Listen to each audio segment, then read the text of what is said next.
Hey everyone! This evening we will begin with the subtle power games, perspiration, and silk of a Japanese feudal concubine. Imagine spending your entire life learning the delicate art of walking, sighing, sex, and wooing a daimyo with the precise angle of your wrist. Dawn arrives with all the subtlety of a courteous knock.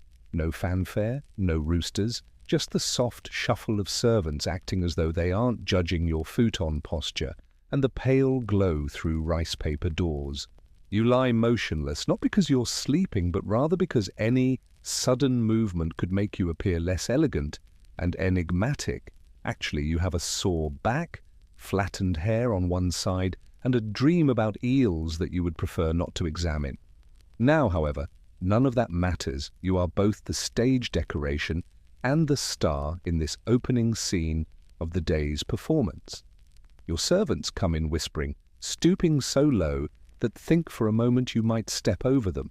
As though to say, here is your dignity, now scrub behind your ears, a warm basin is placed in front of you. They start cleaning and brushing, making you appear less like a freshly awakened person and more like a porcelain mystery. Your hair is brushed reverently and your face is carefully cleansed. They've seen what happens to women who turn up with frizz, not because they adore you.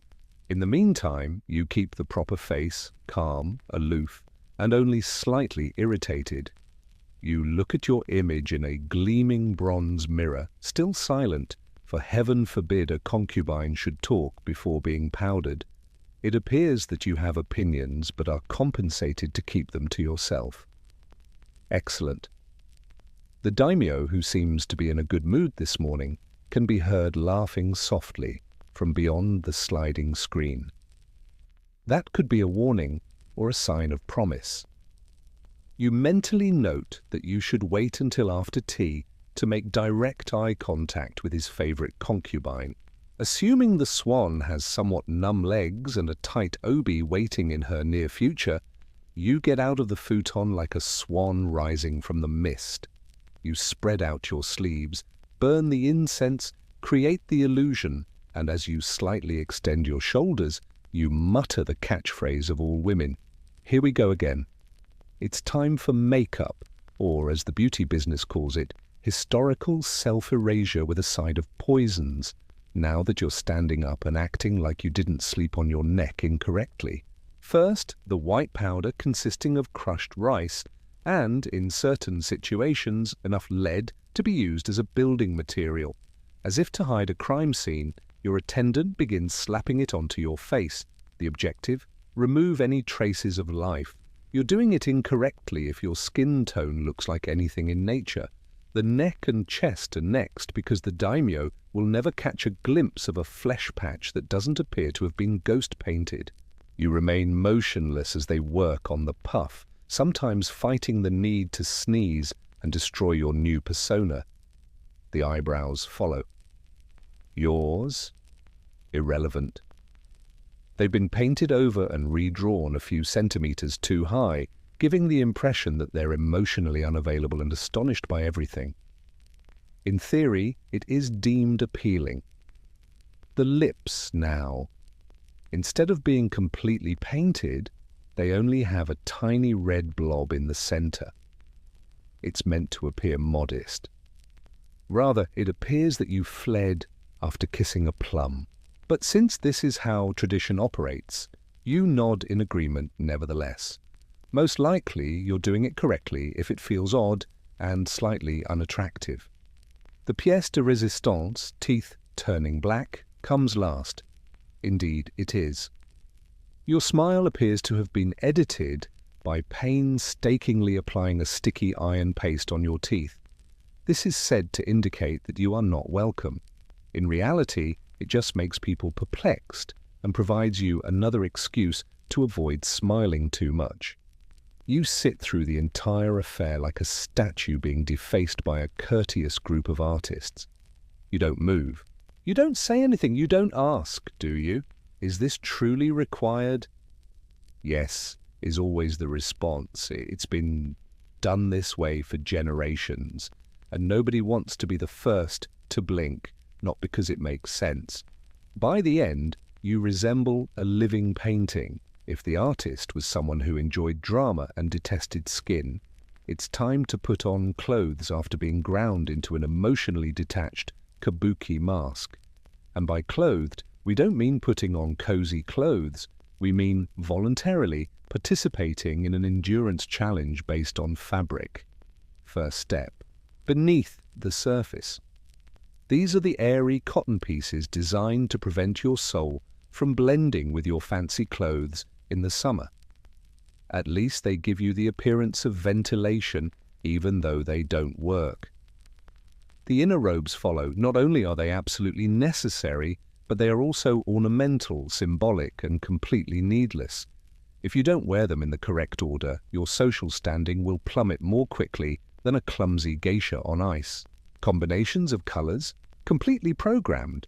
For instance, white over gold conveys the message, "Please don't talk to me before tea," whereas dark, crimson over pale green conveys elegance, but mystery. The outer kimono comes next, shinier, heavier, and far less tolerant. No one stands too near during morning prep, since by this point your sleeves are long enough to smother a rival concubine if necessary. The obi is the last one, the sash that connects everything and stealthily attempts to kill your spine. You're reminded that you can't breathe freely till dusk, since it's pulled so tightly. Many things can be spoken by a well-tied obi. Elegance, composure, and the silent despair of someone who is just a sneeze away from total breakdown. Of course, you don't dress yourself. You remain motionless while two staff try to make an origami out of you by wrapping, folding, tugging, and adjusting you. They are silent. Every now and then, when something doesn't lie flat, they simply groan. The meaning of that grunt is to raise your arms. You pick up the language. You no longer have any feeling in your ribcage by the time they're finished, but you still look amazing with passive-aggressive eyes and the appearance of a walking imperial scroll. What's the actual kicker? This is what you wear every day. You have no intentions at all. Even if you spend your days sitting in the garden and feigning to read poetry, you still need to appear as though you're prepared for a royal portrait or an impromptu seduction, which is, to be honest, still possible.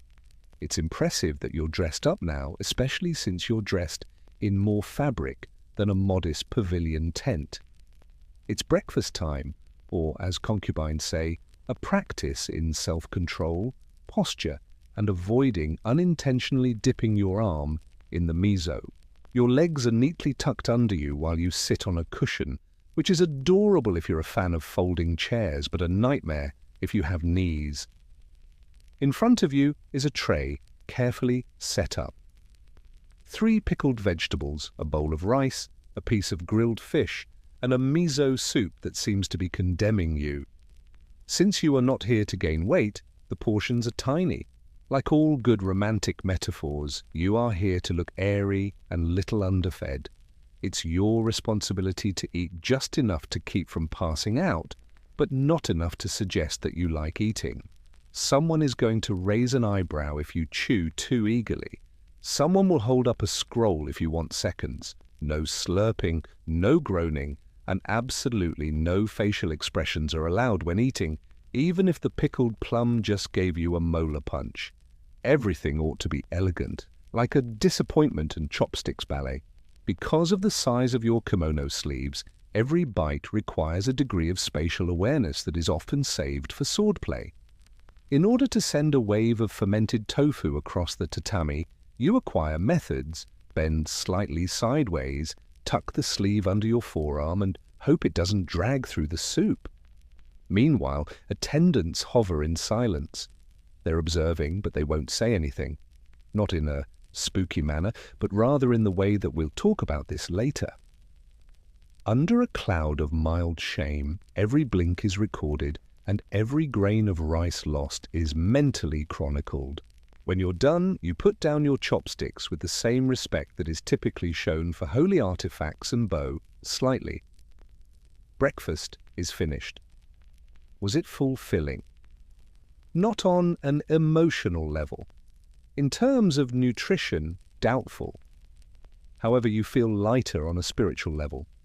Either the food or the gradual deprivation of blood flow to your spine by your obi could be the cause. In any case, you're prepared for the next phase of your day, which primarily entails waiting. Spoiler warning. It's time for the concubine's main daily chore, now that you've been powdered, robed, and given something about the size of a toddler's snack. A waiting. Not just any waiting, though, waiting in style. Yes, I am completely free this afternoon, yet in a profound sense, I am waiting. The estate is not yours to go around. Heavens no, scandals occur in this manner. You are seated instead in your allotted area, a minimalist garden room that has been beautifully decorated with a painted screen, a bonsai tree, and a well-placed view of a koi pond that hasn't done anything noteworthy since last fall. You take a seat, you hold off. Sometimes you shift your position so that you appear to be thinking about eternity rather than battling a leg cramp. You must not appear impatient. That's for spouses and merchants. Concubines wait for you as if it were a favor. 10 minutes or 5 hours could pass during this wait. You may or may not be called by the daimyo. He could be reading combat poetry, sleeping with his head resting on a pricey pillow, or he could be with another woman. The important thing is that you will know when someone informs you or doesn't. You may write a poem to kill time, something faintly melancholy about plum blooms and unsaid longing, not a good one. The genre is that. Extra points if no one can identify the true subject. You could play the shamisen too. Gently, not really happy. A concubine who appears delighted is disliked by everyone. The other women are, of course, also waiting, sometimes in plain sight, and other times barely out of earshot. The competition is quiet. Who appears the calmest? Who was it that perfectly fixed her robe? When the messenger brought tea to the daimyo's rooms, who drew his attention? It's a game of chess, played with posture, looks, and whether or not your obibao is knotted off-center. And the most challenging aspect, you appear to be not waiting at all. You have to act as if your whole self-esteem isn't dependent on the prospect of being called upon tonight, which it is, of course. You're a professional, though. You let out a soft, lovely sigh and gaze off into the distance, ideally at something lyrical, like a leaf dropping or a bored-looking koi. Positioning takes place in the afternoon, whereas preparation took place in the morning, and it has nothing to do with yoga. Clad in floral silk and smelling of plum blossom oil, this is a courtly social tactic. The other concubines have been put together completely by this point. You give and receive nods, modest bows, and warm-looking but perhaps brittle grins. Friendship is not what this is, it's espionage with a smell. Everyone is observing, listening, and subtly attempting to damage one another's reputations without ever speaking. It's quiet in the room. There is flowery tension. The subjects of discussion are unimportant, intentionally. Lady Aiko has become more proficient in calligraphy, interpretation. She was a drunken monk when she wrote. This morning the daimyo appeared to be rather calm. Interpretation. Did he not call for you? And of course the traditional one. Congratulations. You look radiant today, which actually means you look less lifeless than usual. Verbal daggers wrapped in civility are compliments. The likelihood that you are being offended increases with the sharpness of the smile. A week-long existential crisis can be triggered by a well-timed comment about someone's kimono being boldly modern. At least you act like you handle everything with poise. Grin softly. When you listen, tilt your head, seem impressed by someone's haiku, despite the fact that it was obviously taken verbatim from a folding screen. Then it happens. Someone brings up the daimyo. Perhaps he was spotted strolling close to the pond. Perhaps, unintentionally, he stopped to inspect a fan that one of the other concubines had overlooked. The room falls silent, but in a relaxed way, as if nobody is actually in a panic. The performance becomes more profound at this point. You have to appear intrigued by him, but not overly so. Not arrogant, but confident. Accessible, but unaltered. It is comparable to attempting to be a dessert that everyone enjoys, but none is certain is safe to consume. You also maintain a perfect posture, a gentle voice, and veiled insults throughout. Status is acquired in this way, through whispers, not through war. And you've done well today if you leave the room with even one competitor questioning her poem, her perfume, or her choice of sleeves. You have not yet been called. However, hope endures forever and secretly perspires beneath a dozen layers of silk. After surviving another round of eye contact diplomacy, it's time for your just-in-case bath while the sun slowly sets. Although not required, it is strongly advised. Similarly, it's advised to avoid smelling like pickled radish and anxiousness when you enter a daimyo's private quarters. Pressure and the subtle smell of yuzu peels flood the hot, silent bathhouse. Since most concubines are unable to navigate the maze of ties, folds, knots, and ethical constraints associated with traditional kimono wear on their own, you undress with the assistance of your attendant. After taking off your clothes and stepping out of the human upholstery, you enter the hot water. For a few seconds you are nobody, nor a strategy nor a symbol. A sweaty woman in a bathtub, worried if she had shaved her legs evenly enough for a shady-eyed aristocrat. You scrub, but not too hard. This has a method to it. Instead of being desperate, you want to be clean. There isn't anything overly flowery in the aroma. You're only trying to be seductive enough to suggest that you have your own admirer, not attempting to smell like a geisha with anything to prove. Men who haven't cut their toenails since the previous rice harvest must inspect your heels as well, so your hair is re-oiled, your skin is dusted, and your feet are examined for calluses, and it could all be for naught. You might not get a call. To sit motionless and write emotionally nebulous poetry about ducks, you might return to your quarters and reapply all of your powder. However, what if he does call you and you arrive smelling like raw tofu and stress? Outrageous. You take a bath. You get ready. With incense oil, you become delicate, subtle, and slightly flammable, because even if the invitation never comes, it's still part of the game to be prepared. The greatest retaliation against the other concubines, too. Without even trying, they look better than they do. With trumpets, it doesn't happen. There's no spectacular gong, no herald rolling a scroll. When the summons does arrive, it does so in the manner that most dreadful things in high society do, with courtesy, a gentle tap. A messenger who bowed, just one word, "Your presence is requested by his lordship." Interpretation, you've been selected. You also have 20 minutes to repowder, spiritually withdraw, and mentally prepare. Your attendants are on the move. Meanwhile, you make an effort to appear neither arrogant nor queasy. This is a compliment after all. Maybe it can indicate that he favors you, or perhaps you are the understudy and his favorite is upset with him. You're on stage tonight anyway. Reapplication comes first.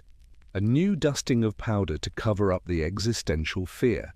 A subtle hint of rouge to suggest vibrant yet enigmatic. Additionally, you should carefully adjust your outer kimono. Nothing says, "I'm worth undressing slowly," like symbolic birds in gold thread. So you go for the more costly one, with cranes embroidered in flight. The hair comes next. You review it again, just in case, even if it's already flawless.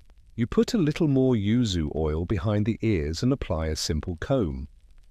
You have a scent of citrus ambition and temperance. The corridor goes on forever as you approach his private quarters. Every action is quantified. Don't be overly eager or too quick. You are not a waterfall, you are a river. Behind closed doors, rival concubines pretend not to observe. However, they do, yes they do, you arrive at the inside space. They slide a screen open, you bow, profoundly. With style, you're extremely conscious of every inch of your physique and whether or not your lips are smudged, yet you're not nervous. He says hello, or doesn't. In any case, you give a small smile. Now you're acting like yourself. A favorite? A distraction? The evening's muse? Nobody speaks. This isn't how it operates. You were selected, which is why you are here. You have to be convenience, mystery, warmth, and art for the next few hours. Perhaps just possibly unforgettable. Let's not become arrogant just yet, though. The tea still has to be poured. Disrobing is not the first step in a concubine's evening with the daimyo, despite what the gossiping laundresses may say. Ritual is the first step, in particular a gentle, perfumed decline into flirting so formal that it could pass for an unresolved tea ceremony. You take a seat. Keep your distance. Not quite yet. There's enough eye contact to fill a whole anthology of haiku, a lacquered table between you, and a pot of sake warming quietly. He pours a cup for you. The cue is that. You drink it carefully, as if it were a coded invitation to be attractive rather than merely fermented rice. Both parties start with compliments. His robe? Wonderful. Your hair? Wonderful. It's part of the appeal to seem like you both know exactly how this night ends, but nobody brings it up. Talk veers off topic, dreams, poetry, and occasionally a tale of a bird he once saw that seemed to portend fate. Not just because his hand is getting closer, but because you're curious, you nod. It doesn't matter that you've heard the hawk story 3 times. The important thing is that you are the muse tonight. Even if you are the skilled performer, there may still be music, perhaps a gentle shamisen tune. Of course you didn't play, you're occupied with maintaining the room's focus like a delicate fan, which is open, enigmatic, and potentially jagged. Now for the touch, gentle at first, a hand stroking yours, a compliment about your fragrance, worded to suggest admiration rather than obsession. He might liken you to a plum blossom in the snow if he's feeling lyrical. You might get a good peek tonight if he's exhausted. In any case, you bow your head and grin as if he just uttered the Mount Fuji version of love. Eventually, the formality disappears, the screen doors close, the table is moved, the lights go down, and you get up, slowly of course, to follow him into the adjacent room. This is theatre, not a transaction, and what is your role? To be everything at once, beautiful, elegant, obedient, and unforgettable seductive, without ever coming across as forced. There is no pressure. All you need to do is use 3 centuries of manners and a well-timed look to entice a warlord. To be clear, this isn't a romantic situation. This performance, which has 2 leads, no dialogue, and a strong supporting cast of expectations, has been approved by the authorities. The idea is that you enter the chamber like moonlight incarnate. You grin, bow, and kneel. You don't trip. It was a month ago. You literally trained for this. Months of instruction on body language, touch, breathing techniques, and facial expressions that convey enjoyment without ever veering into anything as obscene as honesty. It promises tranquility with its basic futon, clean bedding, and incense-scented air, but all it gives is a slight irritation in your nostrils and the pressing need to avoid sneezing. He starts the rite with a measured, first, gentle touch. Maybe he's reminding himself which concubine you are, or he's just testing the waters. You react appropriately, never so much as to seem eager, but just enough to show curiosity. Recall that while desperation is not sexy, Mystery is. No one is talking. The poem came to an end. This has to do with being present. Both of you are now in character. He, the mighty king. You, the obliging blossom that just happened to open tonight. You move in the exact and elegant manner that you were taught, as though it were orchestrated by someone who has read a lot of poetry about love, but has never experienced it themselves. Even if you're mentally rearranging your poetry scrolls, you make the perfect noises at the proper times, not too loud, not too quiet, just enough to let him know he's doing okay.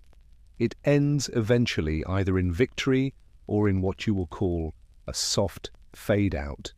He might or might not say something. In any case, you smile, you stand up, adjust, and bow while carefully covering up the cramp that began somewhere in Act 2 and the pins that left marks on your scalp. After that, you depart. You don't turn around. How was it? You don't ask. You don't inquire as to whether he can recall your name, because this was for position and not for relationship. And you got it tonight, for the time being. He's dozing, stretched out on the futon like a man who has just taken over a province and hasn't, say, fallen asleep right away after a little exertion.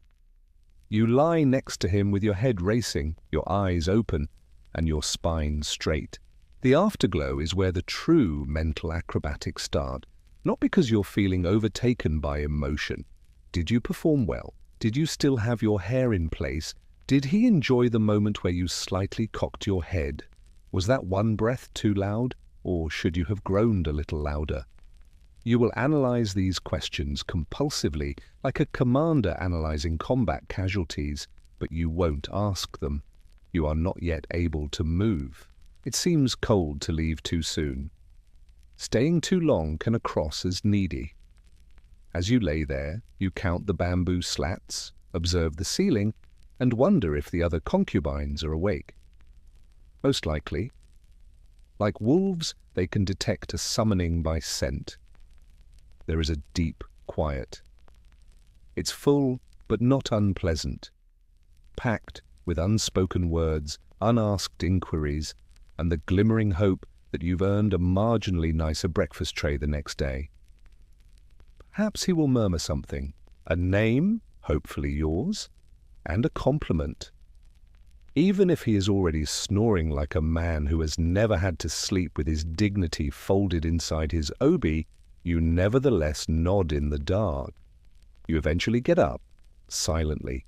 A post-coital exit that is graceful is a delicate thing. To appear like a woman who glows from mystery rather than perspiration, you gather your robe, fasten your sash, and fix your hair just enough. Even though the corridor is empty, you move as if everyone is observing you, because they are here all the time.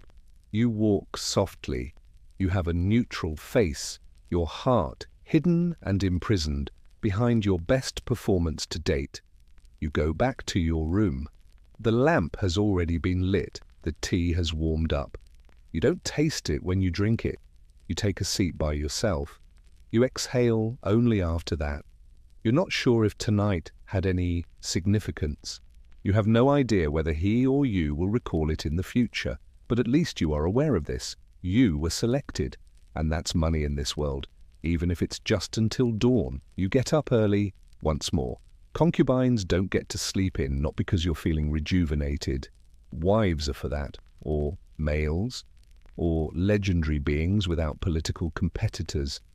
It feels smaller than the futon you fell into last night. Or perhaps you simply realize how little room you really have in the hierarchy of the palace. A brocade-wrapped ornamental presence with tightly managed expectations. Your attendants come in, avoiding your gaze respectfully. Everyone knows where you went last night, but nobody talks about it. Your skin has a subtle incense odor, and your hair is just a little less unkempt than the typical, inaccessible cloud of perfection style. They start the procedure over. Fold, comb, and powder. Recreate the masterpiece that is your public persona. It is strikingly similar to the one from yesterday, with the only major change being your heightened understanding of the true draining nature of beauty. There is a pleasant, if rather judgmental, hush between you and your attendants. One may cough, but only very mildly. Someone else might note in passing that Lady Keiko was presented with a beautiful silk comb this morning. You give a nod. The game has resumed. No debriefing is held, not a recap. The daimyo mumbled something slightly poetic before nodding off in the middle of a phrase. And you don't mention to anyone that he had a slight plum wine odor. The fact that you're now doubting every eye contact is definitely not something you mention. It would be impolite. Rather, you find yourself sitting in your chamber once more, calm and polished, getting ready for another day of passive warfare dressed up as shamisen practice and critiques of floral arrangements. You take a cup of tea, half a poem is what you write. Outside the window you gaze at a crane and imagine what it would be like to fly away from everything while only wearing one layer of clothing. News will have spread by now. Everyone is aware that you were called. Everybody is recalculating, you included, because that's the true meaning of being a concubine, striking a balance between yearning and complete quiet, closeness and strategy, and passion and calculating. Your sleeve is smoothed. You take breath. You're not the favorite today. You are still playing the game, though. Furthermore, survival in this palace resembles silk calm quite a bit. In a palace, rumor can be heard without the need for ears. All you need is a good grasp of passive-aggressive wording and functional intuition. A curiously loud flower-arranging session, 2 tea rooms, and at least 3 courtyards had all heard your name within an hour of morning. Of course, no one says it. "How radiant Lady So-and-so seems this morning," they exclaim. In other words, we're all acting as though we don't see that she's beaming because she was selected. I wonder if his lordship would rather be with livelier company or more traditional poets these days. In other words, she most likely said something stupid and was still chosen, incredibly so. These are things you hear casually. Like tiny poisoned seeds, snippets were muttered behind fans or inserted into casual discussions. In a way, it's impressive. It's similar to witnessing skilled killers use flower metaphors to disparage others. Your occupation? Keep quiet, faintly smile, like a cat does when it's aware of something you're not. Because gossiping is dangerous, but what about becoming the object of gossip and responding to it? Deadly. Rather, you somewhat disappear. You go for longer walks, you take a seat a little farther away from the others. People start to question whether you're secretly plotting or profoundly enlightened because of how intently you practice calligraphy. Good in any case. Because being invisible is a superpower in the concubine arena. Those who make noise get noticed. Those who are noticed are envious, and in this case, envy is essentially a silk-sheathed ornamental blade. You react to harsh praise with such politeness that it is offensive. My gown is overly ornate, do you think? Thank you. It was a present. Grin, bow, leave the scene. Your survival depends on timing, self-control, and the occasional knowing look that gives the impression that you could ruin someone if you were sufficiently concerned. And you master the art of subtle distancing while others vie for proximity to authority. You don't have to be the center of attention all the time, since you were in it once before. It begins quietly, fewer looks. Summoning that are slower. The maid forgets your favorite incense one day.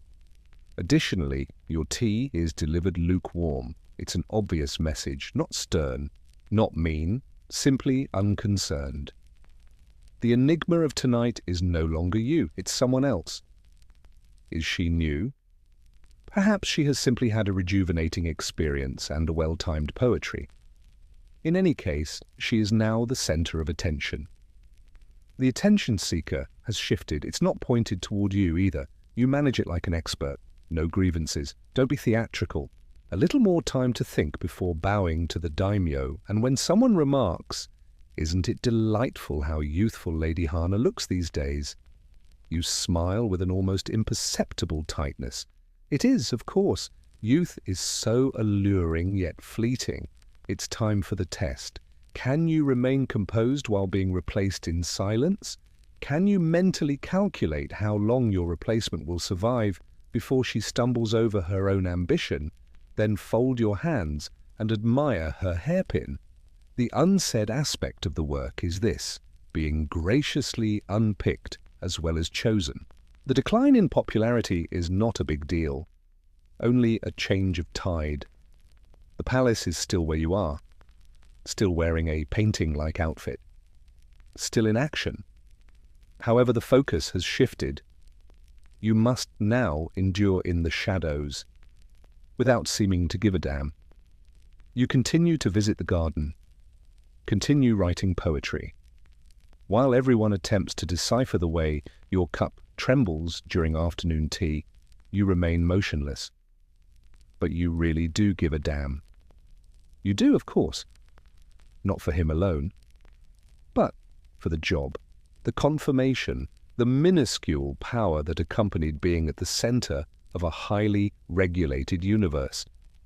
And now, in someone else's story, you are now a supporting character. You're still here, though, still in powder form, still calm. I'm still waiting, because eventually everything changes in a palace like this. Fortunes, styles, favorites. It only takes the wrong word, a malfunctioning fan, or a rain-related literary metaphor that seems a bit too intimate. You wait as a result, not resentful. Be patient, for if favor can wane, it can reappear.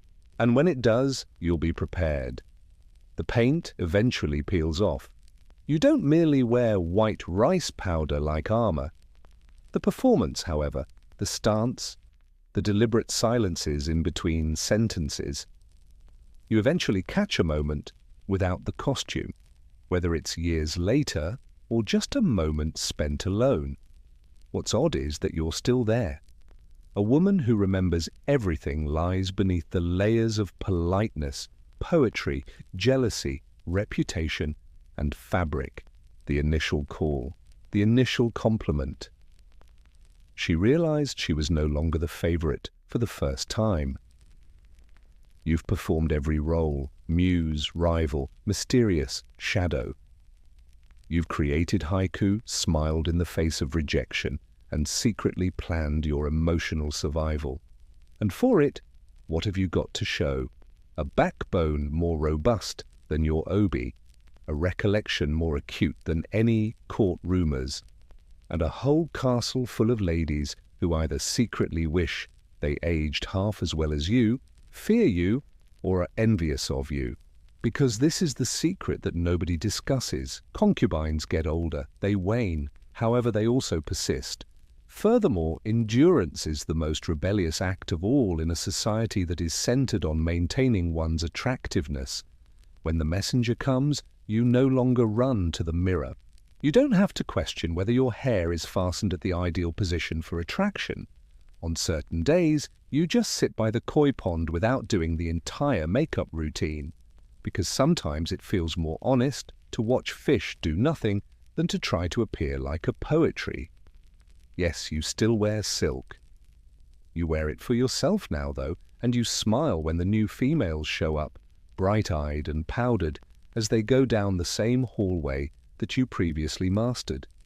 Not politely, not in a mean way, simply knowing, since you have participated in the game.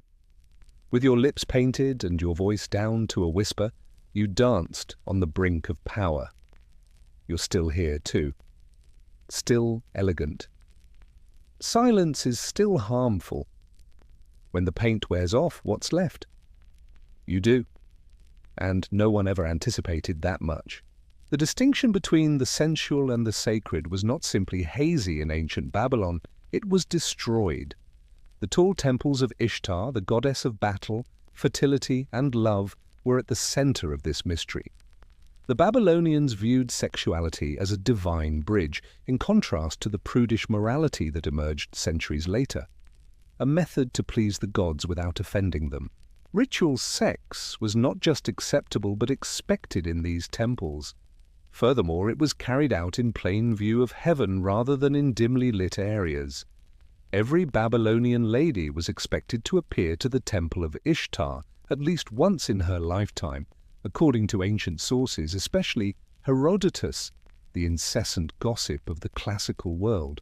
She would wait there, praying and wearing perfume, until a stranger came up to her and threw the goddess's price, a silver coin, into her lap. No woman could say no. The act itself, having sex with a stranger, was regarded as a public sacrifice of her body for the sake of the universe rather than a scandal. The temple wasn't a brothel in the traditional sense. It was more akin to a stage on which religious and sexual rites older than monarchs were performed, and the Nadu women who worked there were not commoners. Clad in silks and mystery, many were priestesses or noble daughters. They had euphoric, spiritual, and yes, sexual tasks. It was a straightforward but very unconventional idea. Fertility was invoked, heavenly favor was gained, and cosmic order was preserved by having intercourse in front of the gods. Wombs would swell, rivers would flow, and the land would produce harvests. It was holy ecology, not sin. However, we shouldn't overly romanticize it. This so-called sacred sex was not universally accepted even in ancient times, possibly because to political pressure or moral reform, later Mesopotamian monarchs would attempt to disassociate themselves from the practice. However, the body was not a source of shame for a short, glorious period in Babylon's history. It was the altar, and those long-forgotten groans of worship still reverberate through the whispering walls of Ishtar's temple. The ancient Greeks transformed sex into a theatrical performance, complete with masks, alcohol, and secrets, whereas Babylon transformed it into a sacred obligation. Dionysus, the deity of wine, ecstasy, and celebration, was at the center of this, and nothing embodied his spirit more than the Dionysian mysteries, which were secret initiation ceremonies in which participants attempted to blur the lines between the holy and the human. These were not your usual trips to the temple. The mysteries were kept out of the public view, deep in secret sanctuaries or forests. The events that took place within were strictly guarded, and only those who were initiated may enter. While outsiders conjectured about wild parties and inebriated mayhem, the reality is always more nuanced. Men and women equally prepared with lengthy processions, dance, music, and fasting. They occasionally wore nothing at all, as well as masks and animal hides. The idea was to let rid of your name, your ego, and your social identity. You weren't a noble, a servant, or a trader for a few hours. Something deeper than the city limits, something primordial, was a part of you. Sexual energy probably played a part as a symbol of union and rebirth rather than as amusement. These rituals enabled a controlled breakdown of order in a society where most aspects of daily life were highly regimented. They offered catharsis, a momentary dissolution of the boundaries between rich and poor, mortal and divine, and man and woman. However, it was more than just a crazy night in the forest. It was stated that the mysteries offered profound transformation. Those that came back said they had seen something beyond reason, that they had touched the divine. As if their illusions had been burned away by the pandemonium, several initiates did indeed experience a sense of regeneration. Not everyone agreed, of course. These ecstatic ceremonies were viewed with suspicion by philosophers such as Plato, who feared that they would divert people from reason and self-control. However, the Dionysian mysteries provided an essential counterpoint to the strict public life of many Greeks. They provided emotional truth, something politicians and temples were unable to provide. And the secret is that the purpose of these rites was not scandal, they dealt with transcendence. The Greeks thought they could access something sacred by accepting the wildness within. Fertility in ancient Egypt involved more than just crops and childbearing. It was the kingdom's vital lifeblood, and the Nile was the best river to represent that. Its floodwaters rose annually, bringing life and rich silt to the land.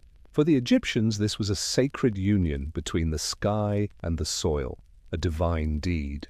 Additionally, they observed it with blatantly overt ceremonies. The celebration of the god Min, a fertility, agricultural, and manly energy deity, was one of the most fascinating. His statues didn't leave much room for interpretation. Min, who was frequently depicted with an excessive, ever-present indication of virility, was a representation of both strength and life. The pharaoh himself would cut the first sheaf of grain as a sacrifice to the deity during a ceremonial harvest, drawing large crowds to his yearly festival. However, this was more than a farming event. Dancers would celebrate the beauty of the human body and its role in creation by performing in barely clothed or nude attire.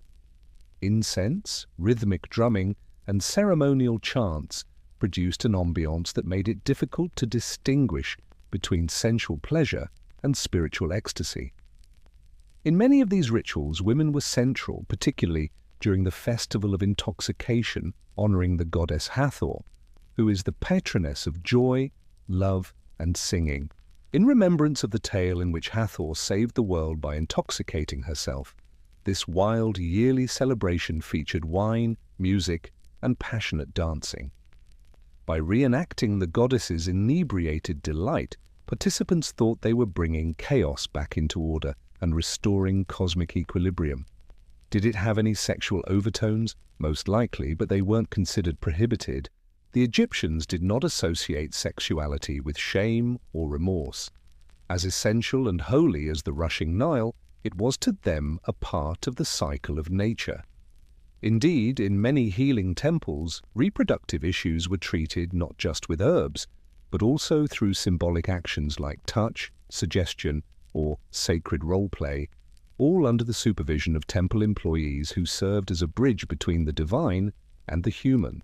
Every kiss of the Nile served as a reminder to the ancient Egyptians that life was fundamentally a sensual gift from the gods, and that to embrace pleasure was not indulgence, but rather alignment with the gods. O Rome, where order even existed in turmoil, and nowhere was that more apparent than during the yearly fertility celebration known as Lupercalia, which took place every February under the Palatine Hill. What started out as a crazed rural ceremony honoring shepherd deities evolved into one of the most bizarre public festivals in Roman history, combining elements of partying, purification, and provocative theatre. Lupercus, a fertility and cattle protection deity, was honored in the ceremony. The founding myth, however, was more complex. It was supposed that Romulus and Remus, the twin founders of Rome, were suckled by a she-wolf in the cave of Lupercal, and the ceremony itself was infused with that primordial symbolism. Symbolizing wild, uncontrolled energy, the Luperci were a group of young guys who were at the center of the celebrations. They would rush through the streets wearing little more than goatskins or occasionally nothing at all, and would playfully hit women with februa, which are strips of hide. In fact, ladies eagerly sought out the lashes rather than being upset. Being struck was thought to improve sensual energy, facilitate childbirth, and even boost fertility. It was unabashedly earthy, noisy, and messy. There were raucous songs, feasts, and sacrifices. However, a feeling of sacred intention was also present. The city was cleansed at Lupercalia, a symbolic removal of winter's stagnation to provide space for spring's rebirth. Sure, there were sexual implications, but they were veiled in layers of fate, nature, and myth. Ovid and other later Roman poets would produce humorous and nostalgic poems about Lupercalia. The custom endured for generations until Christianity finally arrived with a more rigid moral code, despite attempts by conservative voices to gradually curtail the celebrations.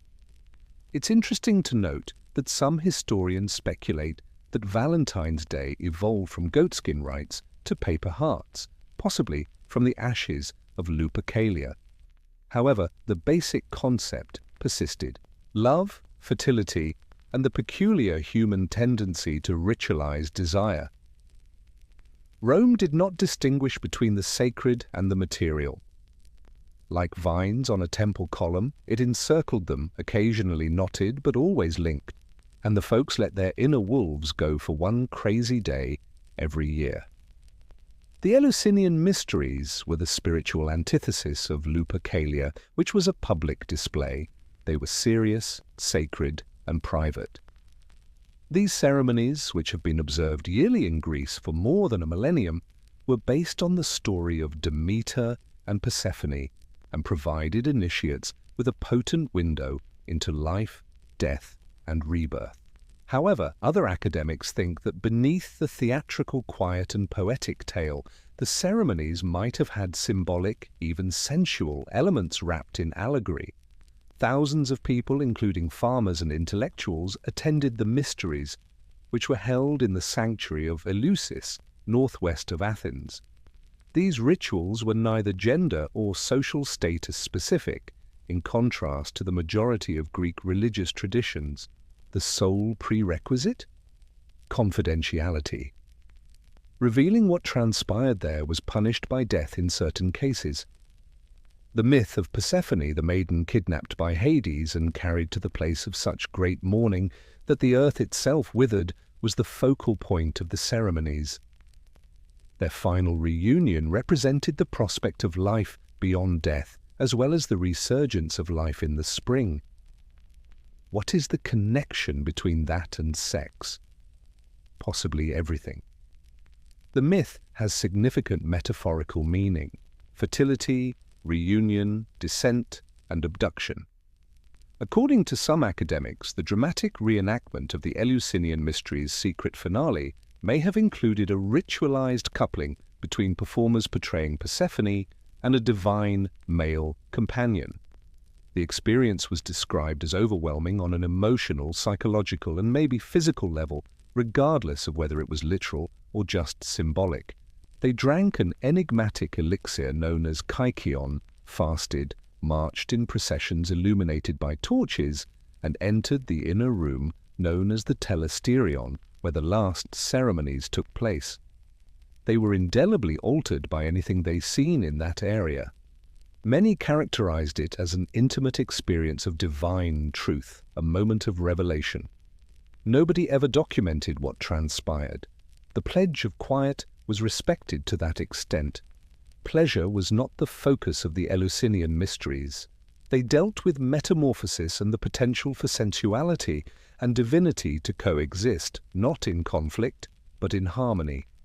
Eleusis provided hope in a world where death was inevitable, suggesting that possibly light may emerge from darkness, that decline could lead to return, and that divine union could lead to perpetual regeneration. Ancient India adopted a more straightforward and spiritual approach to sexuality, whereas Western rituals frequently veiled it in myth or concealment. Tantra is a complicated and frequently misinterpreted practice that views sexual energy as a holy spark that, when correctly channeled, can lead to enlightenment rather than as a sin. Tantra is not just one religion or set of beliefs. It developed throughout ages and appeared in many schools of Buddhism and Hinduism. But at its heart lies the conviction that the material and spiritual realms are one and the same. One must totally occupy the body in order to approach the divine, not escape it. Intricate rituals were created by certain tantric sects to turn commonplace behaviors such as eating, breathing, and even intimacy into avenues for emancipation. Tantric sex ceremonies, which included meticulously planned meetings between lovers, were among the most well-known and contentious of these. These were religious rituals that included chanting, breath control, and meditation. They had nothing to do with luxury. Every gesture had a symbolic meaning and every action was deliberate. Shiva, serenity, and consciousness were symbolized by the male. The female represented energy, creation, and Shakti. The blending of opposites, the never-ending dance between chaos and order, spirit and matter, was reflected in their coupling. Transcendence, a view of God through the prism of desire, was the aim, not pleasure. But let's dispel a widespread misconception. Sexual rites were not a part of every tantra. The majority of tantric practices were actually extremely austere. The main components were yoga, chanting, visualizations, and deep concentration. When it was present, the sexual element was only one of several doors and was frequently veiled in layers of symbolism that made it challenging to interpret. Nevertheless, some writings, such as the Kama Sutra, which is sometimes misinterpreted as a simple set of postures, were founded on the same philosophy. Instead of being condemned, pleasure was examined, cultivated, and positioned within a broader spiritual framework. The way to the sacred passes through the senses, as evidenced by the sculptures of entwined lovers that adorn the stone walls of medieval temples like Khajuraho and Konark. Desire was fuel to the ancient tantrics, not a diversion. And it may burn a path directly to the center of the universe when ignited with knowledge and respect. One of the earliest civilizations in history was Sumer, which existed before Babylon and Egypt's golden dynasties, and the foundations of holy sexuality were already being established in its busy temple complexes, especially in Uruk.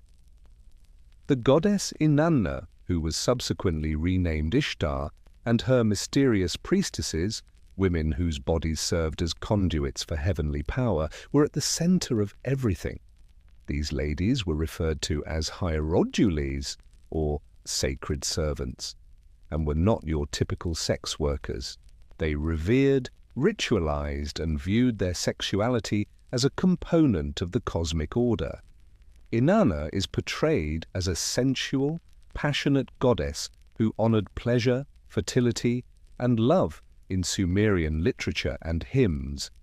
This philosophy, the blending of the spiritual and material into one comprehensive form of worship, was mirrored in her temple rituals. The sacred marriage rite was one of the most intriguing ceremonies thought to have occurred. The monarch of the country would symbolically wed the goddess through a high priestess every year during the New Year ceremony. Poetry, music, offerings, and, many academics believe, physical union were also part of the rite. This was the focal point of the city's revitalization and wasn't just a show. The king was given legitimacy, the crops were blessed, and the cycle of life was restarted by reenacting the goddess's celestial union with her lover, Dumuzi. Sacred sexuality was a feature of temple life long before this significant occurrence. Inanna's priestesses received training in the arts of love, dancing, music, and incantation.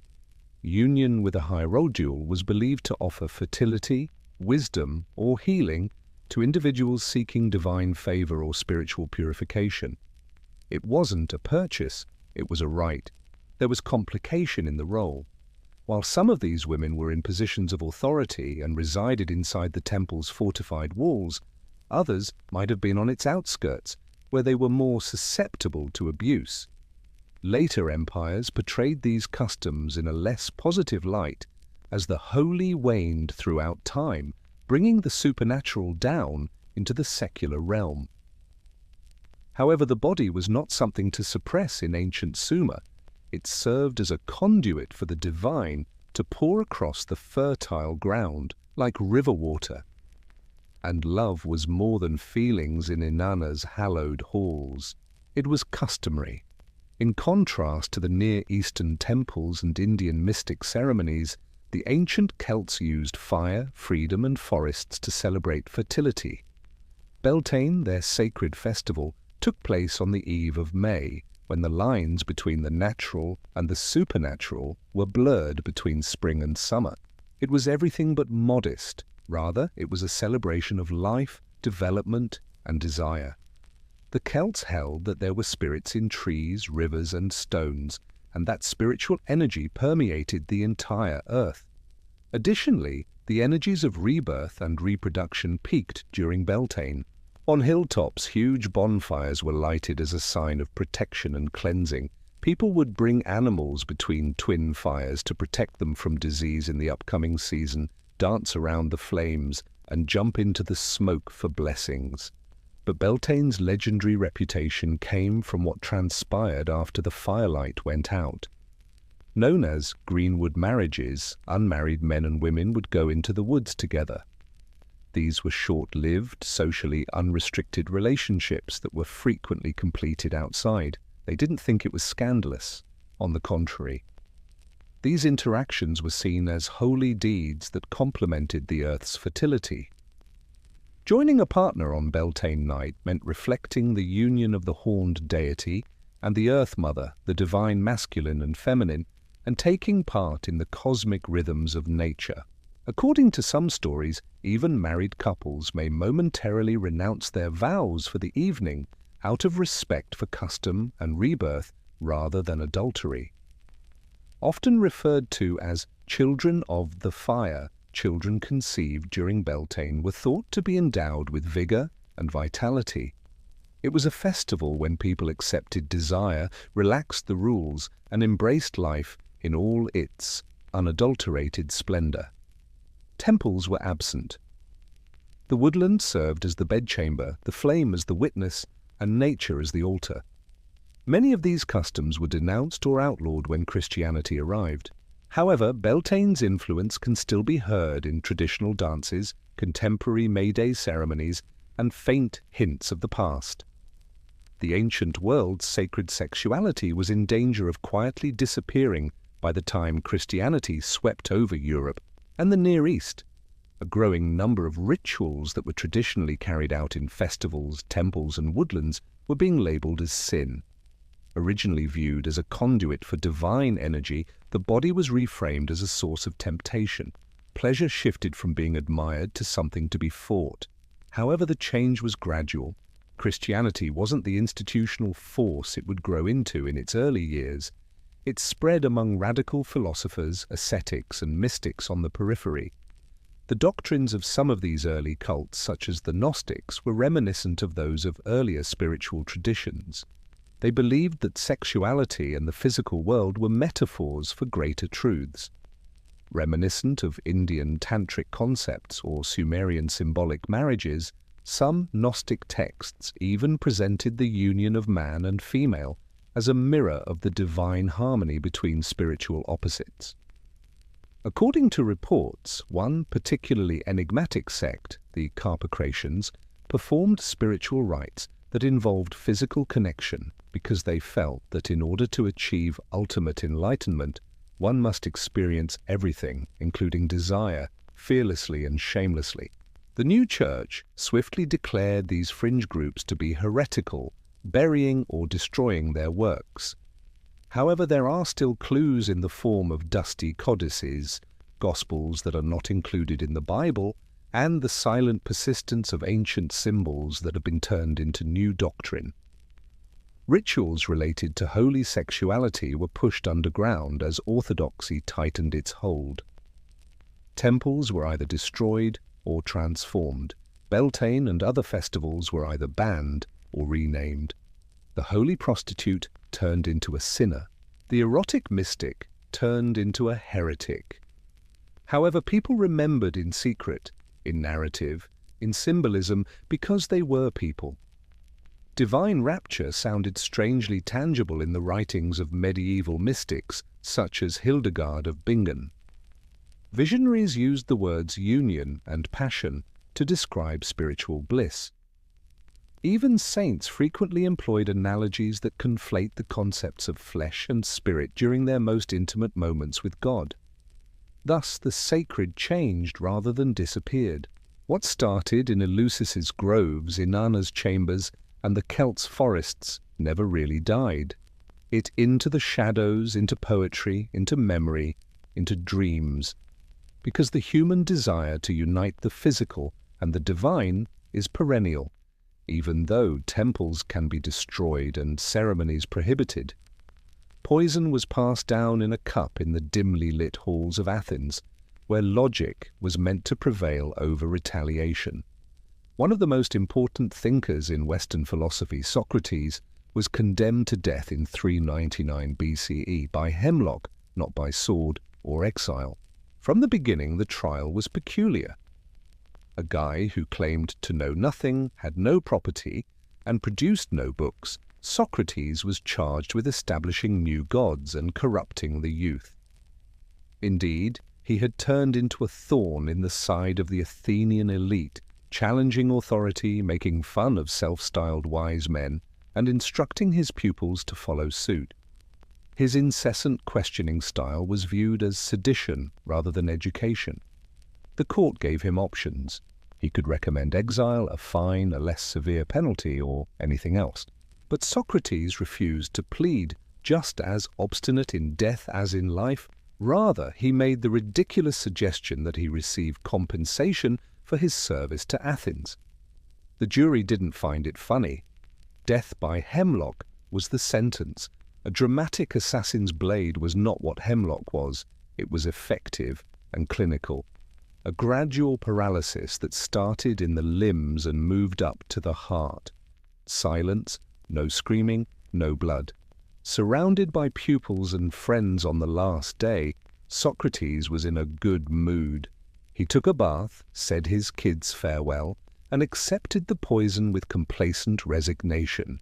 He went on talking about the immortality of the soul, describing death as a transition rather than an end, as the icy numbness spread to his legs.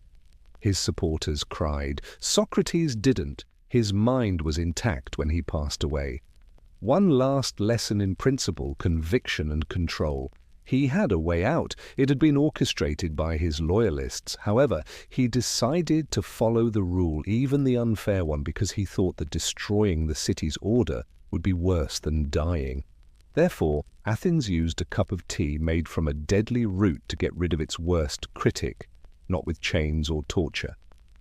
They did not silence Socrates when they killed him. They gave him immortality. Hemlock continued to speak. Over time, it intensified. Most likely, when you think of Cleopatra, you see the seductress queen clothed in silk, speaking Greek to Mark Antony and Latin to Julius Caesar. Cleopatra studied science, especially toxicology, in addition to politics and poetry. She was more than just pretty. Few realized how dangerous she was.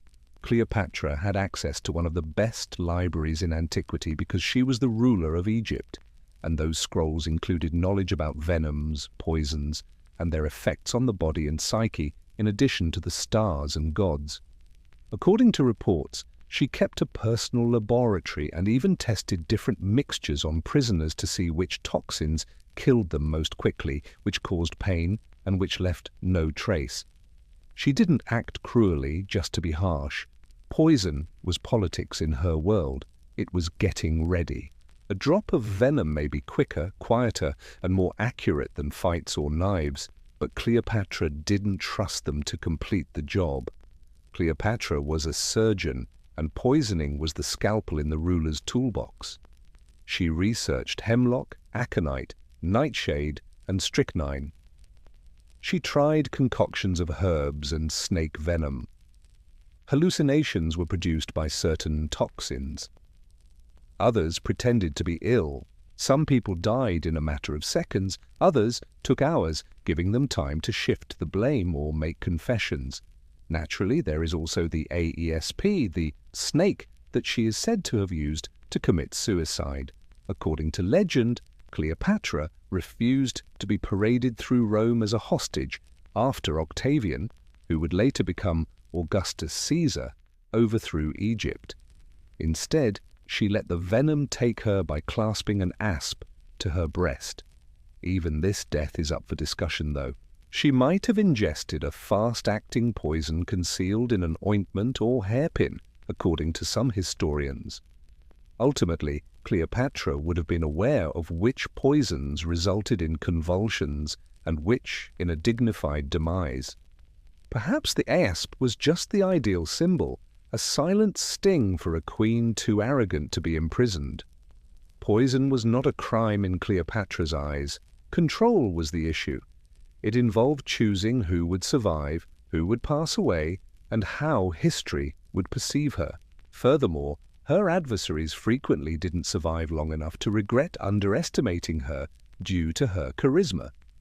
Power in the Roman Empire poisoned, not merely corrupted, literally. Poison became the primary means of destroying competitors behind the imperial palace's golden columns. A cup of wine, a dish of figs, and a corpse before dessert. No bloody civil wars, no public executions. Few of the emperors trusted their own close circles, and betrayal was nothing new to them. One woman helped poison reach its zenith during Emperor Claudius's reign in the 1st century CE.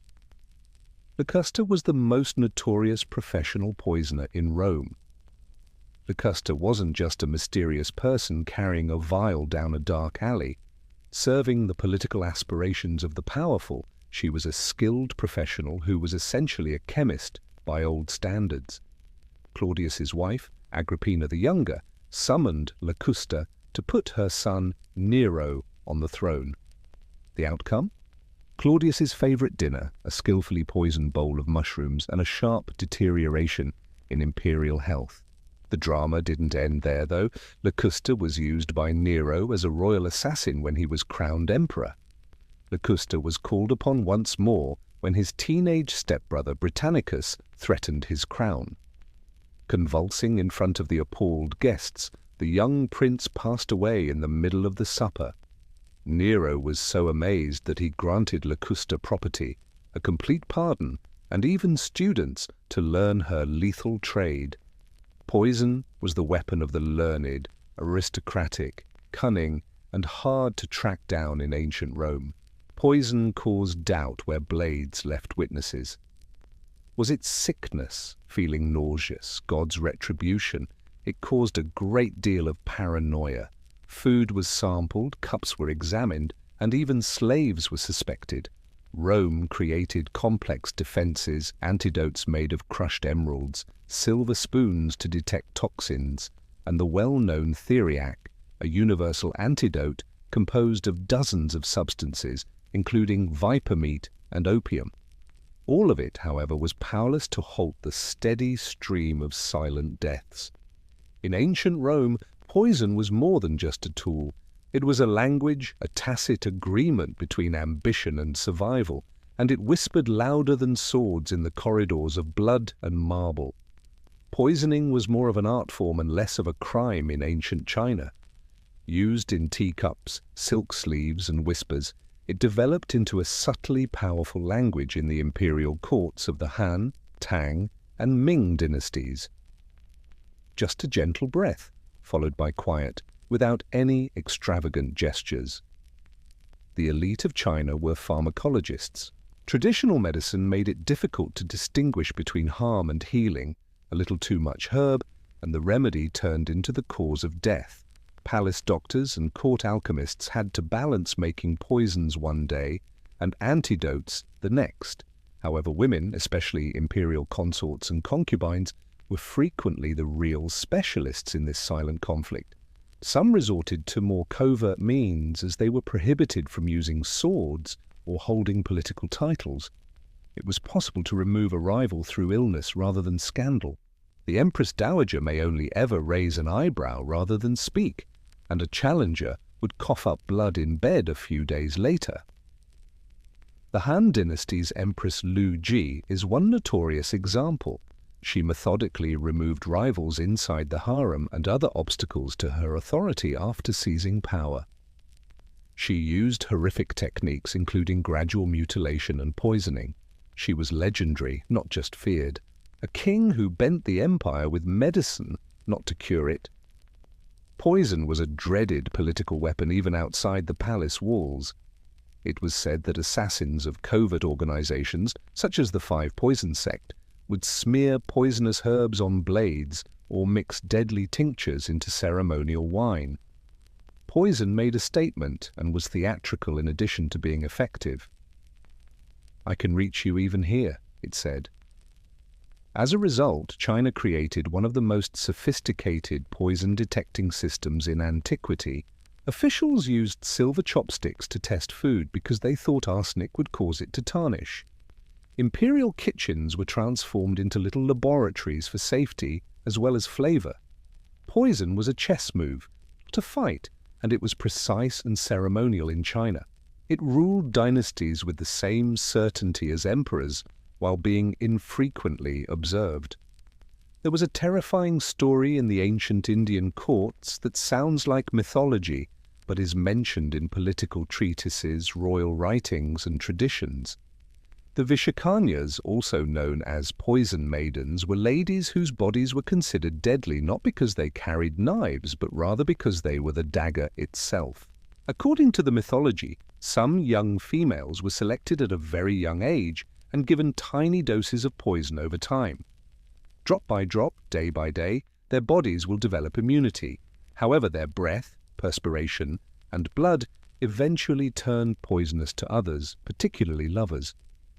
It was said that a Vishakanya's kiss may be fatal. Execution, not passion, was intimacy. Around the 4th century BCE, Chanakya, Chandragupta Maurya's shrewd strategist and royal counselor, is said to have started this technique. Chanakya firmly believed in psychological warfare and espionage. Poison was a tool of statecraft as well as warfare, according to the Arthashastra, an old political text ascribed to him. It was possible to entice and kill enemies without brandishing a sword. Did the Vishakanyas actually exist? That is still up for dispute. According to some academics, they served as warning tales against courtly seduction or metaphors for sensual danger. Others contend that there might have been actual attempts to produce such assassins by slow poisoning, a technique called Vishakrama in Ayurveda and traditional medicine. The horror they evoked was genuine, even if they were legends. Meals were examined, foreign dignitaries were forewarned, and any attractive stranger who showed up at court may be viewed as a threat rather than a gift. In India, goblets weren't always used to conceal poison. It occasionally danced at royal courts, wore jewelry, and had a charming smile. Centuries of mistrust, intrigue, and countermeasures were fueled by the notion that beauty could kill. The familiarity of the danger, not simply the poison, was what made the Vishakanya story so horrifying. Death did not enter combat on horseback. It whispered, leaning close. Herod the Great, who ruled Judea under Roman power in the 1st century BCE, was one of the few monarchs who perceived danger in every shadow. Herod was a man of great architecture, cruel politics, and intense insecurities, who didn't rely solely on swords to maintain his position of power. Poison was paranoia in liquid form in his court. Although Herod's rule was notorious for its brutality, not all of his killings were held in public. Some of them were really private. His terror of rivals, Roman suspicion, and, most tragically, his own family increased along with his authority. He was once in love with his wife, Mariamne, a Hasmonean princess of high rank. However, Herod mistakenly believed that she was planning an attack on him. She was put to death. Her grandfather, her mother, and finally his own boys were also like that. Herod secretly had Mariamne's boys poisoned in the name of Roman justice, according to the ancient Jewish historian Josephus. They were dangerous because they were well-liked, legitimate heirs with Jewish royal heritage. Herod could not permit a noble leader to lead any coup in the future. The poisonings continued after then. Herod killed anyone who even seemed disloyal in secret, using interrogators, informants, and yes, poisons, servants, ministers, and family members. To get confessions, some were given drugs, others were just taken away without any justification, their ailments attributed to foul air or divine vengeance. Herod was able to rule with surgical cruelty because of poison. Unlike beheadings or crucifixions, it did not cause popular agitation. It conveyed a message, was discreet, and was clean. Those who were in his lineage were not above the law.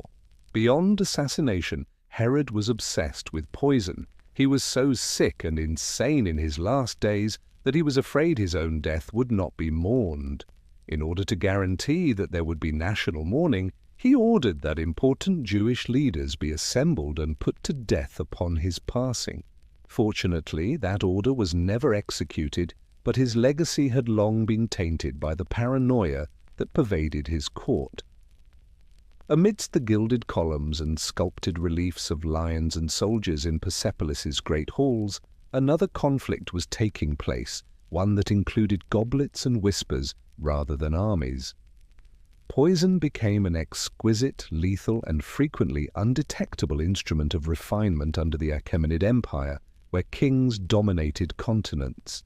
Under monarchs like Xerxes and Darius the Great, the Persian court was a hub of dynastic ambition, palace rivalries, and political scheming, in addition to being a place of luxury and ceremonial. Poison was the silent equalizer among the dozens of wives, concubines, sons, satraps, and generals fighting for power. Assassination schemes disguised as luxury are described in Greek historical accounts, particularly in the ever-dramatic Herodotus. Kitchens were closed up like military zones, and food tasters were commonplace. When a cook or cupbearer was suspected of poisoning, they were immediately put to death. Bagoas, a Persian eunuch and court official who gained great authority under Artaxerxes III in the 4th century BCE, was one notorious person. Bagoas is said to have poisoned not just his adversaries but also the king himself. He then placed a puppet ruler, but when he proved to be troublesome, he too was poisoned. Bagoas ruled the court with apothecary jars rather than armies. The Persians had a sophisticated understanding of poisons and herbal medicine. They tried with slow-acting compounds that mirrored natural disease, rapid agents that hit like lightning, and subtle agents that ranged from arsenic to aconite. Poison was an art form of discretion as much as a means of execution, because appearances were the foundation of authority in Persia.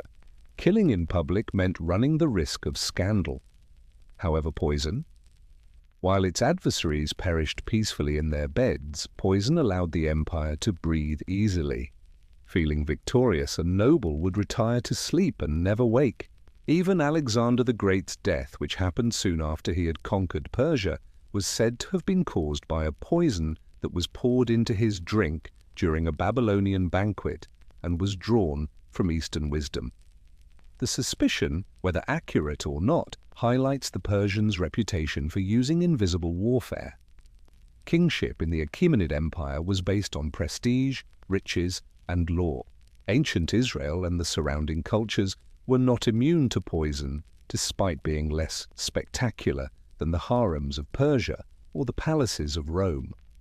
It appears that poison was known, feared, and occasionally utilized as evidence of guilt or innocence, as seen by the Bible's numerous odd references to poisonous herbs, contaminated beverages, and divine tests using toxic brews.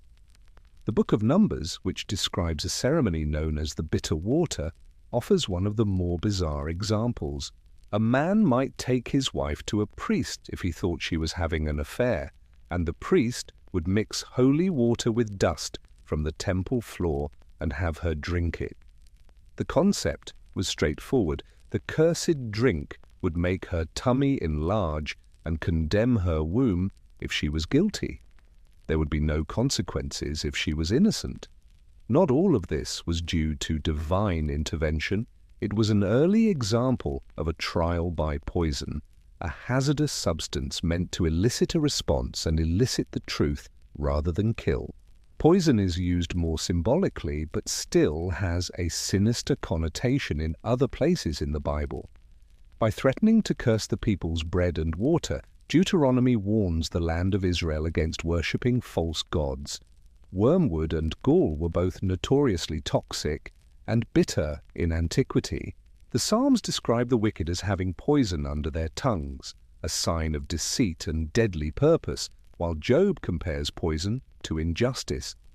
Another figure who connects biblical history to the larger narrative of poisonous politics in antiquity is Herod, who is mentioned in the New Testament and whose reputation for poisoning we discussed previously.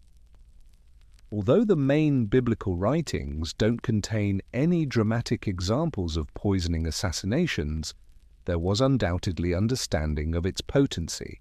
The Hebrews altered their own legal and spiritual interpretations to match the perilous realities of living among empires where poisoning was a courtly art. One weapon remained common, graceful and menacing throughout the ancient empires, from the halls of Athens to the sands of Egypt, from the palaces of Rome to the forests of India. Poison. No army was needed. There was no battlefield left. It killed silently, without witnesses, and frequently without attribution. Poison was the favorite weapon of the private conflict, in a time when the public square was dominated by physical force. The battles took place in banquet halls, temples, and bedrooms behind drapes. Where a yell might cause mayhem, it was a whisper of death and a political equalizer. However, poison was a message as much as a technique. It was considered respectable to die with the sword in the past. It indicated that you posed a danger that should be publicly addressed. But to be poisoned to death was a different matter. It indicated that a trusted person who was close to you had made a decision. Betrayal, a servant, a spouse, a cupbearer, or a family member were invariably implicated in poisoning. It made every goblet a test of commitment and every meal a gamble. The subtlety of poison was revered in the ancient world. For philosophers, it represented fate, retribution, and force masquerading as grace. Religions invoked it as divine judgment, and rulers utilized it to subtly rewrite their bloodlines while maintaining the appearance of peace. Poison's contradiction is what makes it so persistent.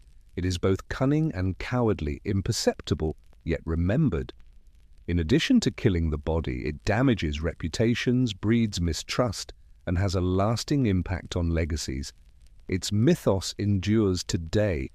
The Vishakanyas of India, Cleopatra's asp, Claudius's poisoned figs, and Socrates' hemlock.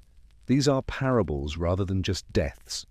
Reminders that the most deadly performers in the theatre of power are frequently the ones who never appear on stage. Poison lacks a voice, a face, an armor. However, it rewrote successions, formed dynasties, and reverberated through all the corridors of power in ancient history. It was the ideal assassin and still is. Along the banks of the Nile, it all started with wood, dust, and creativity. Protecting one's belongings was more than just a practical consideration in ancient Egypt, the home of pyramids, priests, and accuracy. It served as a metaphor. Access had to be managed, whether it was for famine-proof grain, papyrus manuscripts concealed in temple rooms, or valuables interred with pharaohs, and as a result they created the groundbreaking pin-tumbler lock. These were the earliest mechanical locks ever discovered, and they date back to 2000 BCE. The invention, which was made completely of wood, was simple by today's standards but had a remarkable concept. To secure a door, the lock was made up of a horizontal bolt that slipped into a frame. When the bolt was driven into position, a set of vertical pins dropped down from above into the holes punched into it, securing it shut. You required a key, but not just any key, to open it.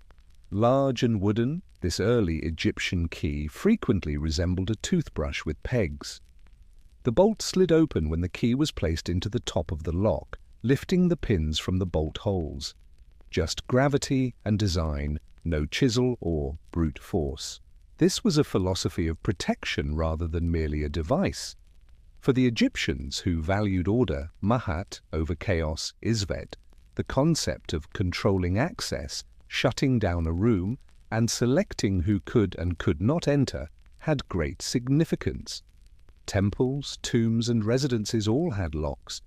Pharaohs were interred in sealed chambers, occasionally with false passageways and barred doors. Eternity was more important to security than material belongings. The familiarity of this technology is astounding. Modern metal locks nevertheless use the same fundamental pin and key mechanism as the wooden Egyptian lock. Keys raise them into alignment as pins fall into holes. Although the wooden mechanisms gradually deteriorated and few of the original keys survived, the concept is 4,000 years old and hasn't altered in essence. It's spread because the design worked so well. From Egypt it made its way to the Greeks, then to the Romans, and finally to the rest of the globe in whispers. Seals were the silent guardians of ancient Mesopotamia before tumblers rattled and bolts moved into position.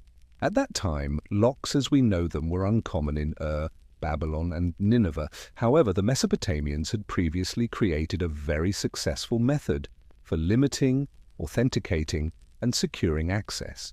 Their solution was symbolic rather than technical. Put the cylinder seal in. These tiny, finely carved cylinders were worn as pendants or rings around the wrist or neck.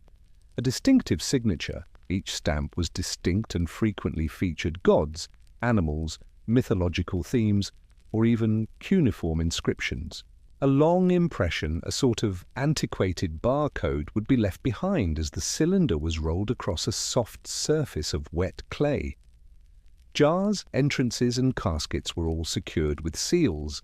The clay seal would break if someone attempted to break in, making tampering evident. Furthermore, the impression itself confirmed who had shut the room or container. You needed a reason to break the seal, not a key, to open it.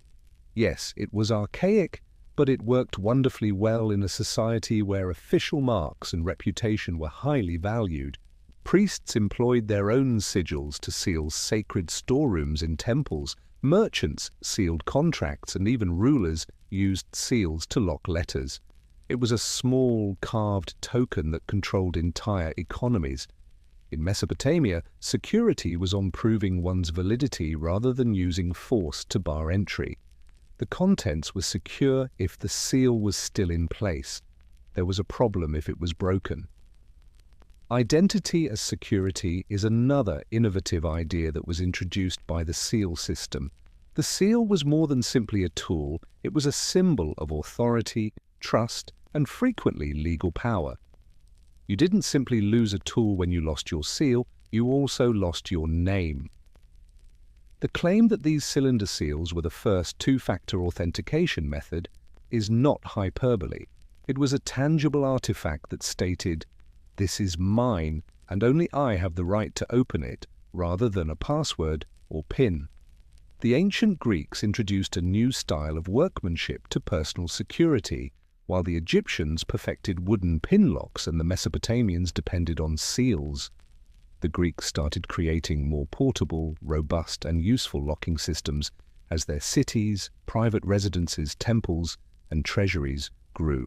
Alongside them, the locksmith, a specialized profession in antiquity, rose to prominence. Compared to Egypt's heavy wooden designs, Greek locks were a step forward. Although many pieces were still made of wood because of cost and resource limitations, they frequently incorporated metal components. The bolt lock, which had a sliding bar that slipped into a groove or catch in the doorframe, was the most popular type. A metal pin or peg held it in place, and a uniquely shaped key, typically made of iron or bronze, was required to release it. Greek keys, however, were not the little, pocket-sized ones that we use today. Sometimes almost as long as a human forearm, these were lengthy, L-shaped rods. The bolt was allowed to slide free when the key was placed into a vertical keyhole and used to lift and move internal pins or pegs.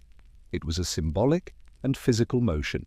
Using a key was an act of asserting control over an area, and carrying one was an act of authority. Votive gifts were secured in temples with locks. Rich people secured chests containing cash or valuables. Secure archives and storerooms were even found in public buildings. The use of the technique was limited. The majority of ordinary dwellings used wooden latches or basic bars, but among priests, scholars, and nobles, the lock became a prestige symbol and a practical tool. The idea underlying Greek hairstyles was just as distinctive as their mechanics. Particularly in Athens, citizenship and property rights were linked to security. A locked door symbolized independence, solitude, and possession. Furthermore, the locksmith was no longer merely a craftsman. He was a trustworthy technician. The Greek lock was the silent companion, protecting secrets behind stone vaults and oak doors during a time of public controversy and intimate drama. The Romans polished the foundation that the Greeks had established. Locks were no longer considered experimental by the height of the Roman Empire. They may be found in temples, stores, residences, even on slaves' wrists. Everything the Romans influenced, including roads, laws, armies, and security, was given structure. Roman hair grew stronger, smaller, and more intelligent. Because they were made of metal, mostly iron and bronze, these locks were more durable and difficult to break. The most popular kind was the warded lock, which moved the bolt only when a key with the right notches rotated inside the lock. If your key didn't have the proper cuts, it wouldn't turn because the wards were permanent internal impediments. As a result, the skeleton key, a simplified key that could get past the wards in less complex locks, was created. The Romans adored this tactic. Thieves did the same. The Roman puzzle lock, however, was a true marvel. These tiny, finely constructed locks were frequently incorporated into chests or boxes. In addition to the correct key, these locks occasionally needed to be unlocked by a series of motions or pressure points. To deter potential burglars, some even installed fake keyholes. These were the equivalent of a combination safe in the ancient world. Roman keys themselves were frequently tiny and graceful, and they were occasionally worn as rings, a practical combination of jewelry and usefulness. As a sign of prestige, Roman citizens frequently wore their keys on their fingers. You had something valuable to lock up if you had a key. Curiously, some locks with inscriptions like, "If found and returned to master," were also attached to slave collars. These locks enforced ownership rather than safeguarding treasure. It was chilling, but it served as a reminder that power was just as important to security in Rome as goods. The Roman Empire had a personal, rather than merely utilitarian, attitude to locks. The keys were designed to fit your lock and no other. In addition to wealth, they safeguarded letters, recipes, artifacts, and occasionally secrets. The East was secretly creating its own exquisite mechanical wonders as the West perfected its keys and bolts. Not only was lockmaking functional in ancient China, but it also reflected accuracy, balance, and occasionally even spiritual harmony. Around 1000 BCE, during the Zhou dynasty, Chinese craftspeople began creating all-metal locks, frequently crafted from bronze and then iron. These were mechanically complex, portable, and small.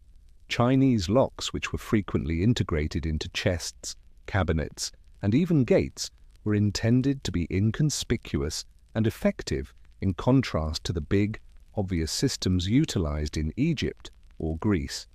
The Chinese padlock, or suo, was the most recognizable style. A flat key was inserted from one end of them, which were often rectangular or barrel-shaped. When the correct key was entered, a set of spring-loaded tumblers or pins within would line up, releasing the bolt. Does that sound familiar? It ought to. The design of the pin tumbler reflected the same reasoning that the Egyptians had developed centuries before, but the Chinese advanced it by making it smaller and more robust. Some locks combined functional usage with symbolic protection by being formed after mythical animals or animals such as dragons, tigers, or turtles. Having a tiger-shaped lock on your chest provided spiritual protection in addition to security. Power, guardianship, and frequently luck were all communicated by the design. Trick locks, which were early puzzle locks that needed several steps or cunning angles to unlock, were also created in China. These were not limited to protecting jewels or cash. Important documents, calligraphy, or family relics were kept in locked boxes by scholars and authorities, that only those who knew the mechanism could open. Security wasn't only about possessions, it was also about intelligence. Locksmithing gained respect as a profession. Some craftspeople passed their methods down through families while keeping them a secret. Others created novel shapes that spread down the Silk Road and had an impact on security systems all the way to the Middle East. Security was viewed as more than just safety in the midst of temples, scrolls, and elaborate royal passageways in ancient India. It was also regarded as art, ritual, and occasionally even spiritual protection. Sanskrit texts and archaeological discoveries indicate that by the time of the Maurya Empire, circa 300 BCE, mechanical locks were not only in use, but also developing in ingenious and culturally unique ways, even though India's ancient locks haven't survived in as large quantities as their Roman or Chinese counterparts. Temples, treasure vaults, and storage chests, many of which held not only money but also holy artifacts or official documents, were frequently secured with Indian locks. These locks were small, mostly made of metal, and used internal levers or pin systems. Some of them used sliding tumblers that resembled Roman and Chinese patterns. However, the inventiveness of ancient Indians chose a unique approach to disguise security. In temples and royal palaces, carved wooden panels would occasionally hide false drawers or concealed compartments that were secured by covert trigger locks that only a few people knew how to open. With a slight push, a panel would open or close, and a carved leaf would twist. Some of these systems, which were constructed with such accuracy and mystery that they almost resemble architectural puzzles, continue to confound contemporary restorers. Secret rooms, double doors, and disguised locks are used to protect information, riches, and royal property, according to Sanskrit writings such as the Arthashastra, a political and economic treatise from the Mauryan period. These were psychological as well as mechanical. In addition to keeping trespassers out, the goal was to dissuade them from even noticing that something needed to be protected. In India, locks also had significant symbolic meaning. As part of a ritual cycle, a temple gate may be locked for security reasons and only unlocked on auspicious days. Some lock designs featured sacred geometry, lotus flowers, or serpents, serving both a blessing and a deterrent. In Indian philosophy, protection was more about deception, intelligence, and diversion than it was about conflict. Locks were more than just practical devices in the hazy woods and frozen fjords of ancient northern Europe. They were also territorial declarations, ownership emblems, and occasionally protection from the unknown. Among the Celts, whose societies flourished across Iron Age Britain and Gaul, security was more practical than decorative. They frequently used sliding bolts, iron door rings, and strong wooden bars in their granaries and residences. Nonetheless, early evidence of iron-forged warded locks similar to those used in the Roman era has been discovered during archaeological excavations at Celtic sites. These padlocks and keys are frequently simple in construction, but surprisingly precise. Contact with Roman traders or invading troops is probably how these technologies spread. For the Celts, however, protection was often spiritual rather than technical. Charms, symbols, and ceremonial markings on thresholds were used to protect homes from spirits as well as burglars. A carved triskel or hanging amulet was intended to ward off malevolent ghosts or mischievous fairies, while a locked door might have kept out raiders. They believed that security was cosmic rather than merely physical. Locks were important to the Norse as well, particularly for storage and maritime travel. Iron padlocks that could resist weather, theft, and sabotage were frequently seen aboard Viking ships and chests. Some Norse keys were discovered with burial implements that resembled small Thor's hammers, axes, or serpents. These served as both practical instruments and status symbols. Carrying a key meant possessing, controlling, and safeguarding. In Viking culture, women frequently physically held the keys to the home. Women were buried with intricate key chains and belt-hung lockpicks, according to archaeological discoveries. In a sense, identification, trust, and position were more important than simply getting in. It's interesting to note that locking and unlocking are mentioned in Norse mythology. In keeping with the metaphorical power of locks outside of the real world, the gods used runes to close doorways, and some spells were made to bind or unbind fate. Therefore, the Norse locks communicated their own story, one forged in iron, history, and superstition, even though they might not have possessed the elaborate puzzle locks of Rome or the philosophical elegance of China. Roman engineering and its passion for locks were carried forth by the Byzantine Empire, which arose in the East as the Western Roman Empire fell. In addition to preserving previous designs, Byzantium improved them by fusing Eastern elegance with Roman mechanics and transferring security technology into the Islamic Golden Age. Byzantine hairstyles were frequently small works of art. They employed sophisticated ward systems that required precisely cut keys, and their padlocks, which were made of bronze or iron and shaped like animals, crosses, or abstract designs, were used. The foundation for contemporary puzzle locks was laid by the numerous Byzantine locks that included spring-loaded mechanisms, rotating bolts, and fake keyholes. The custom of wearing keys as status symbols persisted. In order to emphasize access as a sacred privilege, bishops and abbots frequently carried ceremonial keys to churches and archives. However, the science of security developed into both art and innovation in the Islamic caliphates, particularly during the Abbasid era. Islamic artisans made lockmaking a highly esteemed technique by incorporating expertise from Persia, India, Greece, and Rome. The Abbasids, who ruled from Baghdad, created incredibly complex lock systems, including complicated tumblers, early combination devices, and some with 4 or 5 internal levers. Their padlocks were clever and attractive. Brass locks designed like lions, fish, or birds were not only functional, they were statements. The sides were frequently embellished with Arabic calligraphy that combined faith, identification, and security by thanking Allah or mentioning the owner's name. Treatises on mechanical devices were also written by Islamic scholars. The Muslim inventor of the 12th century, al-Jazari, is renowned for having recorded dozens of systems, some of which had intricate gears and concealed triggers, such as water clocks and automatic locks. Many of his ideas still guide lockmaking today, and he is frequently recognized as one of the first mechanical engineers in history. In the meantime, Islamic palaces and marketplaces depended on these developing locks to guard everything from library doors and vendor booths to treasure chests and holy artifacts. A well-made lock represented more than just safety during a time when science and theology coexisted. It was a symbol of both human mastery and heavenly order. Locks had advanced much beyond bolts and bars by the end of antiquity.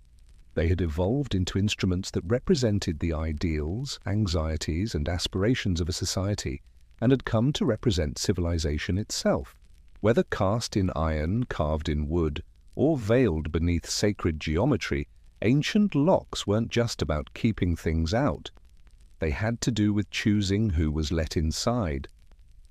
Every civilization contributed a layer to the narrative, from the mechanical puzzles of Byzantium to the wooden pin tumblers of Egypt. Every key had psychological as well as practical power. Having a key meant having access, power, and frequently confidentiality. Locks indicated who was in charge of the household, who was in charge of the grain, and who was authorized to handle the scroll, unlock the shrine, or go into the grave. Additionally, the gimmicks of protection evolved along with technology. In addition to being defenses, false keyholes, concealed compartments, and locks with inscriptions or lion shapes were also messages. "I am protected, I am valuable, and I know something you don't," they stated. What's even more intriguing is how human behavior influenced and was influenced by locks. Locks strengthened borders in societies that valued hierarchy. They guarded homes, marketplaces, and temples from theft and mistrust in cultures with diverse people and fluid trade. In religious systems, they preserve the sacred not merely from people, but from the unclean, the unfit, the uninformed. And the paradox comes next. Lock-pickers increased in number as locks became more sophisticated. As each culture improved its security, others discovered ways to get around it. The modern game of cat and mouse originated in a Roman merchant's chest or a grain vault in Mesopotamia thousands of years ago. In the end, historic locks provide more than just an engineering window. They help us understand the human condition, including our need to construct boundaries between the public and private spheres, our need for protection, our propensity for distrust, and our unwavering will to preserve the things we cherish. Because a locked door was more than just a barrier, even in antiquity. It was a proclamation, a persistent, low murmur that proclaimed, "This is important, this belongs to me, and only I can open it."